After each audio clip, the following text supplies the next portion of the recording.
Good morning to all my loving students. Welcome back to my channel professor Funkesh. आज के इस class में हम डिस्कस करने जा रहे हैं बीएससी थर्ड ईयर्स के मल्टीपल चॉइस क्वेश्चंस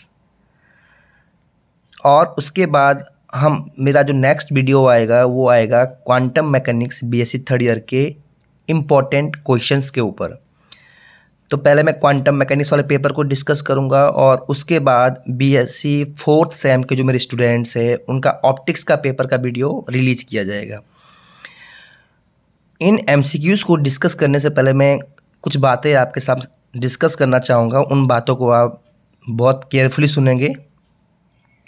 वो बातें कुछ इस प्रकार से हैं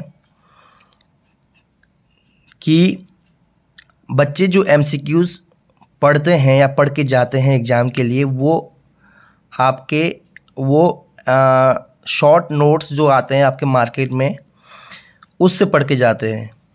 और शॉर्ट नोट्स में जो एमसीक्यू मैंने एनालाइज किए वो सारे के सारे एमसीक्यू 90% जो है एमसीक्यू जो होते हैं वो उनके आंसर रॉन्ग छपे हुए हैं उसमें। तो प्लीज़ आप सभी से रिक्वेस्ट है कि आप जो है बुक को प्रिफेयर करें। जब भी आप किसी भी पेपर की तैयारी करते तो आप बुक को प्रिफेयर करें उस पेपर की, ना कि शॉर्ट नोट्स बोल लो या मॉडल जो आप खरीदते हो उसको प्रेफर न करें। आप धोखे में रह जाओगे, क्योंकि आप यदि मॉडल को प्रेफर करते हो तो मॉडल में जो एमसीक्यूज़ के आंसर है वो रॉन्ग है और आप रॉन्ग तैयार करके चले जाओगे और वहाँ आपके मार्क्स जो है कटने की प्रबल संभावनाएं हो जाएगी। तो मैं चाहता हूँ कि यदि आप कोई बुक से मॉडल से पढ़ रहा है तो मॉडल से पढ़ना आप छोड़ दें एमसीक्यू को और आप जो है बुक को प्रेफर करें। बुक में जो राइटर होता है, ऑथर होता है, उसके आंसर बिल्कुल सही होते हैं और बहुत ही एनालाइज के साथ बुक को प्रिपेयर और तैयार किया जाता है। तो ये कुछ बातें हैं और इन्हीं बातों को ध्यान में रखते हुए मैंने आपके लिए जो टोटल 36 एमसीक्यूज़ तैयार किए हैं। आप सभी को पता भी है कि आपके जो है एग्ज़ाम में 16 एमसीक्यू आते हैं और 16 मार्क्स को दिए जाते हैं, क्योंकि सही है तो बिल्कुल 1 मार्क्स पूरा मिलेगा, गलत है तो 0 मिलेगा। तो इस तरह से टोटल 16 मार्क्स का आपका रहता है। जितने मैंने आपके एमसीक्यू तैयार किए इसमें से 6 या 7 एमसीक्यू तो एज इट इज़ रहेंगे, इतना मैं आश्वस्त हूँ। और 6 और 7 नंबर यदि आपको मिल जा रहे हैं तो बहुत बड़ी अचीवमेंट होती है, बिग अचीवमेंट। यदि मेरे वीडियो से 6-7 क्वेश्चन आपको 6-7 नंबर मिल जा रहे हैं एमसीक्यू के लिए तो बहुत बड़ी अचीवमेंट है। हालांकि पेपर मैंने नहीं बनाया है, लेकिन मैंने इस तरह से इनको डिज़ाइन किया है इस पेपर को, इन एमसीक्यूज़ को, कि इसमें से 6-7 एमसीक्यू तो आएंगे। दूसरी एक बड़ी बात कहना चाहूँगा कि कुछ एमसीक्यूज़ हो सकता है कि उनके आंसर जो मैंने सर्च किए हैं, डिक्टेट किए हैं, वो डाउटफुल हो। तो आपको भी एक बार चेक करना है खुद से कि जो मैंने आंसर लिखे हैं वो डाउटफुल तो नहीं है। 90% तो सही है, मैंने काफ़ी टाइम लगाया है इनको सर्च करने में, लेकिन 10% केस में हो सकता है कि कुछ के आंसर डाउटफुल हो, तो आपको खुद से भी उनके आंसर चेक करने होंगे। आप फिर ये ना कहें कि सर आपने इसमें गलत आंसर दिया था। तो आप खुद से भी थोड़ा सा इसमें मेहनत करें। बाकी क्वेश्चंस तो मैंने आपको डिक्टेट करके दे ही दिए हैं। मैंने इसमें ABCD करके जो है नहीं दिए हैं, सिर्फ आंसर दिया है, जिससे कि आप लोगों का टाइम बच जाए और वीडियो जो है वो ज़्यादा लंबा ना हो। तो विदाउट वेस्टिंग एनी टाइम हम शुरू करते हैं MCQs। पहला है the average energy of Planck oscillator. सभी को पता है प्लांक ऑसिलेटर की जो एवरेज एनर्जी होती है वो होती है E bar is equal to H nu upon E की power H nu upon KT-1। ये डायरेक्ट रिजल्ट है जो आपको याद रखना है। नेक्स्ट क्वेश्चन है वीन्स लॉ विच एग्रीज विच। सभी को पता है कि वीन्स लॉ जो है शॉर्टर वेवलेंथ पे काम करता है और इसके वाइस वर्सा रेले जीन्स लॉ जो है वो लॉन्गर वेवलेंथ पे काम करता है। तो ध्यान रखना है, दोनों में से कुछ भी पूछ सकता है वो। थर्ड क्वेश्चन है वेव मैकेनिक्स डेवलप बाय। सभी को पता है वेव मैकेनिक्स को किसने डेवलप किया था, श्रोडिंगर ने। फोर्थ क्वेश्चन है वीन्स डिस्प्लेसमेंट लॉ इज। देखो वीन्स डिस्प्लेसमेंट लॉ का जो रिजल्ट निकल के आता है वो कुछ ऐसा होता है, lambda mt is equal to hc upon 4.965 k, और इसी को वो क्या बोल देता है, lambda mt is equal to constant. ये जो पूरी क्वांटिटी इसको कॉन्स्टेंट बोल देता है। यहाँ पे लैम्डा m क्या है, मैक्सिमम वेवलेंथ। नेक्स्ट है de Broglie wavelength of a particle is inversely proportional to its momentum. वो कह रहा है डी ब्रोगली वेवलेंथ जो होती है पार्टिकल की वो किसकी इनवर्सली प्रोपोर्शनल होती है, वो इनवर्सली प्रोपोर्शनल होती है मोमेंटम के। नेक्स्ट क्वेश्चन है wavelength of de Broglie wave associated with the moving particle is independent of its charge. जो डी ब्रोगली वेव जो होती है किसी भी पार्टिकल के साथ एसोसिएट, उसकी वेवलेंथ किस पे डिपेंड नहीं करती, उसकी वेवलेंथ जो है चार्ज पे डिपेंड नहीं करती। The wavelength of an electron moving with velocity of 500 metre second inverse. देखो ये एमसीक्यू हो, ये न्यूमेरिकल एमसीक्यू है, तो इसको आपको सॉल्व करना है। एक बार आपके पास वेलोसिटी दे रखी है, आपको वेवलेंथ निकालनी है, तो उसके लिए आप क्या करोगे, फॉर्मूला लगाएंगे और तब आप चेक करके देखेंगे क्या ये आंसर 1.45 नैनोमीटर आ रहा है या नहीं आ रहा है। इसको आप रट के नहीं जाएंगे बल्कि आप इसको सॉल्व करके जाएंगे। नेक्स्ट क्वेश्चन है probability density of A wave function size. सभी को पता है वेव फंक्शन को हम साई से डिनोट करते हैं और इसकी प्रोबेबिलिटी डेंसिटी होती है integration of psi star D tau. Next है the eigen value of Hermitian operator are always. देखो ये जो कुछ एमसीक्यूज़ है इनके आंसर जो है बहुत ही गलत दिए हुए थे मॉडल में देखो इसी का आंसर दिया हुआ था इमेजिनरी, जबकि आइगन वैल्यू जो होती है हर्मिशियन ऑपरेटर की क्या होती है, हमेशा रियल होती है, तो इसको याद रखेंगे आप। The value of energy for which Schrodinger equation can be solve are called wave function. वो कह रहा है उस एनर्जी की वैल्यू को क्या कहते हैं जिसके लिए हम श्रोडिंगर इक्वेशन को सॉल्व करते हैं, उसे कहते हैं wave function. At the potential step, the reflection of the incident beam is, potential step पे इंसिडेंट बीम का जो रिफ्लेक्शन होता है वो 0 होता है। Two wave function psi1 and psi2 are orthogonal if. वो कह रहा है कि दो वेव फंक्शन है psi1 एंड psi2, वो किस कंडीशन में ऑर्थोगोनल कहलाए जाएंगे, वो इस कंडीशन में ऑर्थोगोनल कहलाए जाएंगे integration of psi2 psi1 d tau is equal to 0। तो ये जो रेड पेन से जो मैंने लिखे हैं ये रिजल्ट है, आंसर ये आपको पता होने चाहिए। नेक्स्ट क्वेश्चन है a wave function psi is normalize. सीधा सीधा पूछ रहा है कि नॉर्मलाइजेशन कंडीशन, किसी भी वेव फंक्शन को यदि नॉर्मलाइज करना है तो उसकी कंडीशंस क्या होती है, उसकी कंडीशन होती है integration of psi star d v is equal to 1 के इक्वल होता है, ये ध्यान रखना आपने यदि नॉर्मल। इसके बाद नेक्स्ट क्वेश्चन है the 0 point energy of a harmonic oscillator is. Harmonic oscillator की जो 0 पॉइंट एनर्जी होती है वो होती है हाफ एच क्रॉस या एच कट ओमेगा। नेक्स्ट है the energy level of linear harmonic oscillator. Linear harmonic oscillator के जो एनर्जी लेवल होते हैं वो कैसे होते हैं, इक्वली स्पेस्ड होते हैं, इक्वली स्पेस्ड। इसी तरीके से the potential function of a harmonic oscillator is.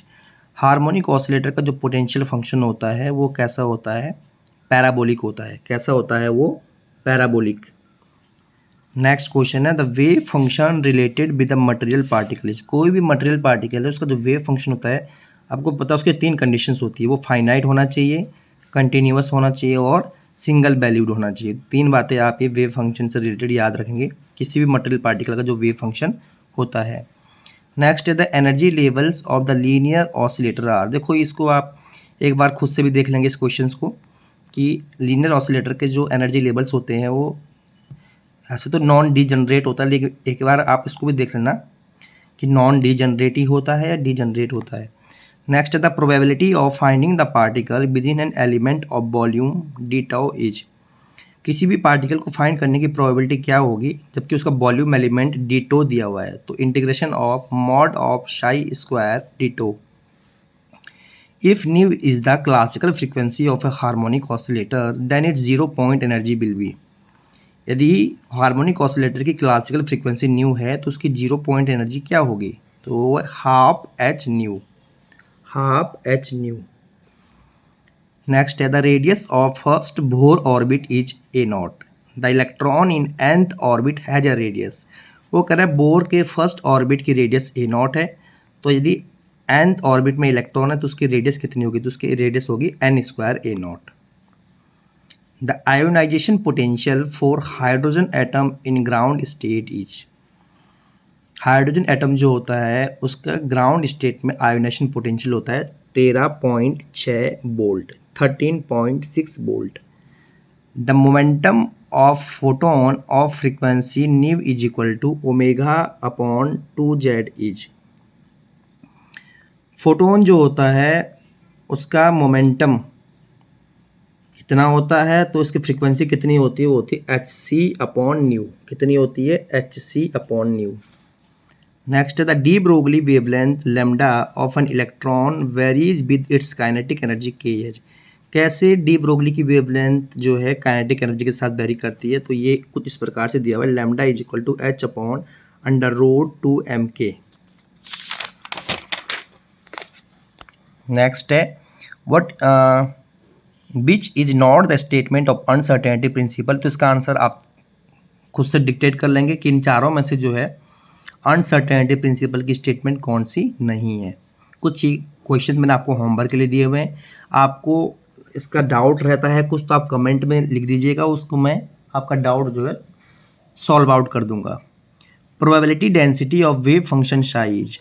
Wave function size की प्रोबेबिलिटी डेंसिटी होती है मॉड ऑफ साई स्क्वायर। ये कुछ इस प्रकार से आपको ABCD करके ऑप्शंस वहाँ मिलेंगे।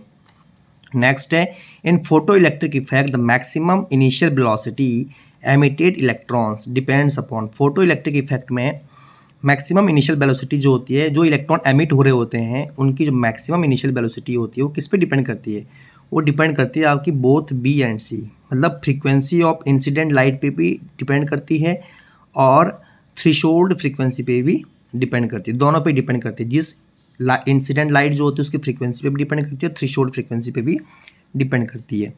नेक्स्ट है the de Broglie wavelength lambda of a molecule of mass small m having thermal energy kT is.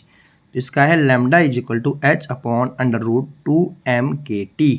इस तरह से चार ऑप्शन आपको मिलेंगे, तो इस तरह से आप इसको जो है सॉल्व करेंगे। नेक्स्ट है इसलिए न्यूमेरिकल है, इस न्यूमेरिकल को आप सॉल्व करेंगे, इसको रट के नहीं जाना है, पेन पेंसिल का यूज करना है और इसको आंसर निकालना है। The de Broglie wavelength of an electron accelerated through 1000 volt. ये वोल्टेज दिया हुआ है 1000 वोल्ट और आपको डी ब्रोगली वेवलेंथ मतलब लैम्डा निकालना है। तो जो आंसर आएगा वो एंगस्ट्रॉम में आएगा, ABCD में से आप सॉल्व करिएगा, आंसर आ जाएगा। नहीं आता है तो आप कमेंट सेक्शन में लिखिएगा, मैं इसको सॉल्व करके आपको दे दूंगा। नेक्स्ट है the energy of an X-ray photon of wavelength 1 angstrom. इसको भी आप सॉल्व करेंगे। इसमें वेवलेंथ आपको 1 एंगस्ट्रॉम दे रखी है, आपको एक्सरे फोटोन की एनर्जी निकालनी है। मैंने हालांकि इसमें टिक लगा रखा है 12.3 किलो इलेक्ट्रॉन वोल्ट, लेकिन आप इसको एक बार सॉल्व कर लीजिएगा और इसको वेरीफाई कर लीजिएगा कि यही इसका आंसर आ रहा है या बाकी के ऑप्शन में से आ रहा है। नेक्स्ट है who gave the idea of matter wave. सभी को पता है मैटर वेव का जो आइडिया था वो डी ब्रोगली का था, तो answer is de Broglie. Next the potential energy of a particle in 1 dimensional box is. 1 dimensional box में पार्टिकल की पोटेंशियल एनर्जी क्या होती है, 0 होती है, क्योंकि उसकी वॉल्स इनफाइनाइट होती है और पार्टिकल अंदर ही रह जाता है, तो इसलिए उसकी पोटेंशियल एनर्जी क्या होती है, 0 होती है। The eigen function belonging to different eigen value of a Hermitian operator are essentially orthogonal.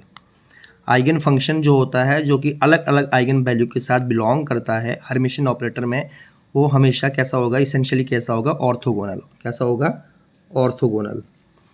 Next है रेस्ट मास ऑफ फोटोन। सभी को पता है फोटोन का रेस्ट मास कितना होता है, 0। And the last question is the electron in a hydrogen atom has an angular momentum given by. Hydrogen atom में जो इलेक्ट्रॉन पाया जाता है उसका एंगुलर मोमेंटम कितना होता है, इसको आप सॉल्व करेंगे या खुद से डिक्टेट करेंगे और फिर ABCD में से देखेंगे कि क्या आंसर आ रहा है। फिर भी आपको नहीं आता है तो आप कमेंट सेक्शन में लिख देंगे कि क्वेश्चन नंबर 35 सर बता दीजिए।